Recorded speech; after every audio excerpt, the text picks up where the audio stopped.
The Nexus Point had earned its reputation across 17 star systems. Built by the Zephyrian Empire at the convergence of 3 major hyperspace lanes, it served as both a maximum security detention facility and a dire warning to anyone foolish enough to challenge their authority. The prison existed in a pocket of folded spacetime, accessible only through a single, heavily fortified gateway. Once inside, the laws of physics themselves became the jailer. Escape was not just improbable, it was theoretically impossible. Admiral Kethvar studied the holographic display floating before his chitinous form, mandibles clicking with satisfaction. The human vessel approaches the perimeter, Commander. They still believe they can negotiate. Commander Zixtal's crystalline eyes flickered with amusement. Captain Sarah Chen of the merchant vessel Wanderer. Her crew violated 17 trade regulations in Sector Prime. The sentence has already been passed, 50 cycles in the Nexus Point. And yet she requested this meeting, Kethvar mused. Curious. Humans rarely accept their fate with such composure. The Wanderer was a modest cargo hauler, its hull bearing the scars of countless journeys through the galaxy's more dangerous territories. As it docked with the prison's outer ring, neither Zephyrian officer paid much attention to the unusual modifications along its engine housing, or the peculiar energy readings their sensors detected. Captain Chen stepped through the airlock with the confident stride of someone who had navigated the galaxy's darkest corners for 2 decades. She was shorter than most humans the Zephyrians had encountered. Her graying hair pulled back in a practical ponytail, and her weathered face bore the kind of calm expression that came from surviving impossible odds. Admiral, she said, offering a respectful nod. Thank you for agreeing to this meeting. Kethvar's translator rendered his words in flat, mechanical tones. We are curious about your reaction to the sentence, human. Most species plead or rage. You seem almost pleased. Chen smiled, an expression that somehow made the temperature in the room feel colder. Oh, I'm not pleased about the sentence, Admiral. I'm pleased about the location. Explain. She gestured toward the massive viewport showing the swirling maelstrom of folded space that surrounded the prison. See, you picked the perfect spot for this place, right at the convergence point of 3 hyperspace lanes. Problem is, there's a 4th lane you don't know about. Commander Zixtal's form shimmered with agitation. Impossible. We surveyed this region for 50 cycles before construction began. You surveyed it with Zephyrian technology, Chen replied. But humans, well, we've got a different approach to navigation. We don't just map the safe routes, we map the dangerous ones too. She pulled out a small device, its surface covered in equations that hurt to look at directly. This little beauty is a quantum resonance mapper. Built it myself from salvaged Terran research data and some tech I acquired from a Vorthon science vessel. It doesn't just detect stable hyperspace lanes.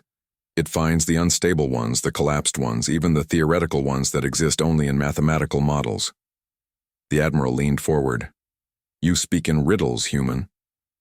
Lane 4 collapsed. About 3,000 years ago when that star over there went supernova, Chen continued, pointing to a distant pulsar. The gravitational shockwave destabilized the hyperspace corridor, made it unusable for conventional travel. But here's the thing about humans, Admiral. We specialize in making the unusable useful. She activated the device, and a 3-dimensional map materialized in the air. The prison sat at the intersection of the 3 known lanes, but now a 4th line appeared, twisted, fractured, and pulsing with dangerous energy. Lane 4 still exists, just not in normal spacetime. It's folded, back on itself, creating a closed loop that intersects with regular space at exactly 2 points. Her smile widened. Here at your prison and at the Kepler Station trading post, which happens to be exactly where I was trying to go when your patrol ships intercepted me. The implications struck both officers simultaneously. Zixtal's crystalline form went completely dark. You cannot be serious. That lane is a death trap. The gravitational shears alone would tear apart any vessel foolish enough to attempt passage. Any conventional vessel, Chen corrected. But the Wanderer isn't conventional.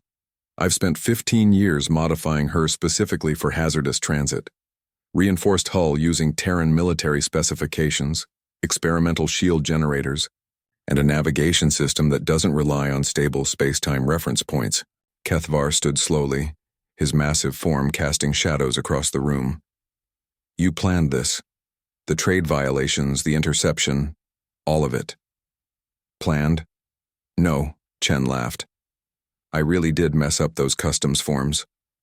But when I realized where, you were taking me, well, sometimes the universe just hands you exactly what you need. She looked out at the swirling chaos surrounding the prison. See, getting to Kepler Station through normal routes would take me 3 weeks and cost a fortune in fuel and transit fees. But your Unbreakable prison sits right at the mouth of a shortcut that'll get me there in 6 hours. The nexus points, defenses, Sixtal began, are designed to keep people from leaving through normal space, Chen interrupted. Nobody thought to defend against someone entering a collapsed hyperspace lane from inside a folded space-time pocket. Your security grid doesn't even extend into Lane 4 because technically it doesn't exist. The Admiral's mandibles clacked rapidly, a sign of extreme agitation. You would risk death for a convenience? Risk? Chen's expression grew serious. Admiral, I've threaded asteroid fields during solar flares, outrun pirate fleets through binary pulsar systems, and once navigated a black hole's ergosphere to escape Imperial customs. This isn't risk. This is Tuesday. She turned toward the exit, pausing at the threshold. I'll be serving my sentence in cell block 7, I assume. That should put me nice and close to the Lane 4 entry point. I figure about 3 days to make the necessary preparations, then I'll be on my way. Human, Kethvar called out, his voice carrying a note of something that might have been respect.